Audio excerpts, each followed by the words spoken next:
Hello friends, welcome to Kavijo. இன்றைக்கி நம்ம channel பார்க்க போகிறோன்னா ரொம்ப சூப்பராக டேஸ்டான நல்ல மொறுன்னு சோமோஸ் தான் பண்ண போகிறோம். ஆமாம் ஃப்ரெண்ட்ஸ், வாங்க வீடியோக்குள்ளே போகலாம். ஒரு பவுலில் 1 கப்பு கோதுமை எடுத்துக்கலாம். அதே கப்பில் 1/2 கப்பு ரவை சேர்த்துக்குங்க. இந்த மாவுக்கு தேவையான அளவுக்கு சால்ட்டு சேர்த்துக்கலாம். இப்போ நெய் ஒரு 3 டீஸ்பூன் இல்லாட்டி ஒரு 5 டீஸ்பூன் நெய் கூட சேர்த்துக்கலாம். இட்லி சோடா ஒரு 1/2 டீஸ்பூன் சேர்த்துக்குங்க. இப்போ கை வச்சு நல்லா மிக்ஸ் பண்ணிக்கலாம்.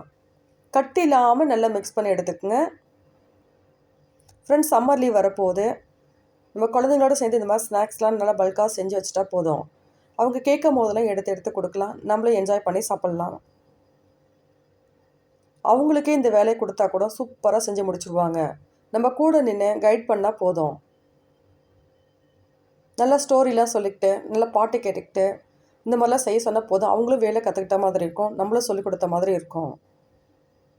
அது ஆண் குழந்தையும் சரி, பெண் குழந்தையும் சரி, எந்த குழந்தையும் சரி, செம்ம வேலை வாங்குங்க. ஆண் குழந்தை தான் சொல்லிட்டு வேலை சொல்லாமல் விட்டுறாதீங்க. அவங்களுக்கும் சொல்லிக் கொடுங்க. நல்லது கெட்டதெல்லாம் சொல்லிக் கொடுத்து பழகுங்க. ஃப்ரெண்ட்ஸ், இப்போ கொஞ்சமாக தண்ணி சேர்த்துட்டு நல்லா சப்பாத்தி மாவு மாதிரி நல்லா பிசைஞ்சி ரெடி பண்ணி இப்படி வச்சிடலாம். இது ஒரு 10 நிமிஷம் தட்டு போட்டு மூடி வச்சிடலாம். நல்லா ஊறி வரட்டும். திறந்து வச்சுருந்திங்கன்னா காஞ்சி போயிடும். அப்புறம் சப்பாத்தி உருட்டை வராது. இப்போ பூர்ணம் ரெடி பண்ணிடலாம். 10 பாதாம் பருப்பு, 10 முந்திரி பருப்பு, பொட்டுக்கடலை ஒரு கைப்பிடி அளவு சேர்த்துருக்கேன். ட்ரை கிரேப்ஸு ஒரு 10 எடுத்துருக்கேன். நீங்கள் விருப்பப்பட்ட நட்ஸ் எதுவாக இருந்தாலும் நீங்கள் சேர்த்துக்கலாம். இப்போ 1/2 கப்பு வெல்லம் சேர்த்துருக்கேன். 1/2 கப்பு தேங்காய் துருவல் சேர்த்துருக்கேன்.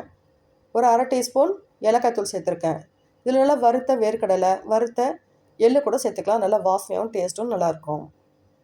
இது குறகுறப்பாக அரைச்சி எடுத்துகிட்டு வந்துடலாம். அது அப்படியே இருக்கட்டும். இப்போ மாவு நல்லா ஊறி வந்திருக்கு. சின்ன உருண்டைகளாக எடுத்துகிட்டு நல்லா பூரி மாவு எப்படி தேய்ப்போமோ அதே போல் தேய்ச்சி எடுத்துக்கோங்க. ரொம்ப மொத்தமாகவும் இருக்கக்கூடாது, அதே சமயம் ரொம்ப மெலிசாகவும் இருக்கக்கூடாது. நல்லா இப்படி உருட்டி எடுத்துக்கலாம். இப்போ ஷார்ப்பான டிஃபன் பாக்ஸ் இருந்தால் இந்த மாதிரி எடுத்துக்கோங்க. நல்லா அப்படி வச்சு கட் பண்ணி எடுத்துக்கலாம். ரவுண்ட் ஷேப்பில் சூப்பராக வந்துடும். இப்போ இந்த ஓரத்தில் பூரணத்தை எடுத்து வச்சிடலாம். இப்போ 2ஆக மடிச்சு விட்டுறலாம். 2ஆக மடிச்சு விட்டு கையில் வச்சு அப்படி ஓரத்தெல்லாம் அப்படி அழுத்தம் கொடுத்துருங்க. நல்லா ஒட்டிக்கும். அதே சமயம் பார்க்கவும் நல்ல டிசைனாகவும் இருக்கும். நெளியாக இருக்கும். உங்களுக்கு ஒட்டலைன்னா நீங்கள் கோதுமாவை ஒரு 3 டீஸ்பூன் எடுத்துகிட்டு தண்ணி ஊற்றி நல்லா திக்காக பேஸ்ட்டு பண்ணி இந்த ஓரத்தில் தடவி கொடுத்துட்டு அப்புறமா மடிச்சு விட்டுக்குங்க. இந்த மாதிரி இது உங்களுக்கு சிரமமாக இருந்துச்சுன்னா, இந்த மாதிரி மோல்டு இருந்துச்சுனாலும் அதில் நெய்யோ எண்ணெயோ தடவி கொடுத்துட்டு இந்த மாதிரி சப்பாத்தி ரெடி பண்ணி வச்சுட்டு அதுக்குள்ளே செட் பண்ணிடுங்க. இந்த மாதிரி பள்ளம் பண்ணி விட்டுருங்க. அதுக்குள்ளே பூர்ணத்தை வச்சுட்டு இப்போ நல்லா மூடிடலாம். நல்லா அப்படி இறுக்கமாக விட்டுருங்க. கையை 2ம் இறுக்கி வச்சுருங்க. இப்போ நல்லா கட்டாயி வந்துடும். இப்போ இந்த எக்ஸ்ட்ரா இருக்க மாவெல்லாம் எடுத்துடலாம். நல்லா கட் பண்ணி எடுத்துக்கோங்க. மீதி இருக்க மாவு எல்லாத்தையும் இதே போல் தான் நம்ம ரெடி பண்ணி வச்சுக்கிட்டா நம்ம எண்ணெயில் பொரிச்சு எடுக்கிறதுக்கு ரொம்ப ஈஸியாக இருக்கும். பாருங்கள், இதே போல் ரெடி பண்ணி எடுத்து வச்சுக்கோங்க. இப்போ எண்ணெய் நல்லா சூடு ஏறி இருக்குது. அடுப்பெண்ணெய் நல்லா மீடியமாக நல்லா வச்சுக்கோங்க. இப்போ வந்துட்டு நம்ம சோமா சேர்த்துடலாம். இதுக்குள்ளே எவ்வளோ சேர்க்க முடியுமோ சேர்த்துருங்க. இப்போ கரண்டியை வச்சு நல்லா அப்படி திருப்பி கொடுங்க. பூரி மாதிரி பாருங்கள் நல்லா உப்பி வரும். இப்போ இது நல்லா செவந்து வந்ததுன்னு எண்ணெயை வடிகட்டி எடுத்துருங்க. இப்போ ஒரு கரண்டியை வச்சு மட்டும் திருப்பி கொடுத்தீங்கன்னா எண்ணெய் மேலே செதறும். அதனால் சப்போர்ட்டுக்கு இன்னொரு கரண்டி வச்சுக்கோங்க. திருப்பி கொடுக்கறதுக்கு ரொம்ப ஈஸியாக இருக்கும். எண்ணெயும் மேலே செதறாமல் இருக்கும்.